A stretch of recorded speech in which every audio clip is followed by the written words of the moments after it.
ಹಿಂದೂಸ್ತಾನಿ ಶಾಸ್ತ್ರೀಯ ಸಂಗೀತದಲ್ಲಿ ಬರ್ತಕ್ಕಂಥ ರಾಗಗಳಲ್ಲಿ ಒಂದು ರಾಗ, ಅದು ಮಧುಮಾವತಿ ಸಾಧನ ಅಂತೇಳಿ. ಈ ರಾಗದಲ್ಲಿ ಗಾಂಧಾರ ದೈವತ್ ಸ್ವರ ವರ್ಜ್ಯವಾಗಿರುತ್ತದೆ. ಈ ರಾಗದ ಥಾಟ್ ಕಾಪಿಯಾಗಿರುತ್ತದೆ. ಈ ರಾಗದ ಜಾತಿ ಔಡವ,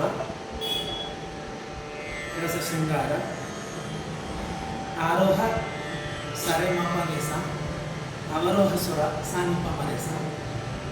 ಇದರ ವಾದಿಸ್ವರ ರಿಷಭ, ಸಂವಾದಿ ಸ್ವರ ಪಂಚಮ, ಪಕ್ಕಡ ಸ್ವರ ನಿಸಾರೇಸ, ನಿಸಾರೆಪಮ, ರೇಮ ಪನಿಪಮ. ಹೀಗೆ ಈ ರಾಗದ ಪರಿಚಯ ಮತ್ತು ಆರೋಹ, ಅವರೋಹ, ಜಾತಿ ಮತ್ತು ಥಾಟ್ ಹೀಗಿರುತ್ತದೆ. ಈ ರಾಗದ ಆರೋಹ ಸ್ವರವನ್ನು ನಾನು ಗಾಯನದಲ್ಲಿ ಸ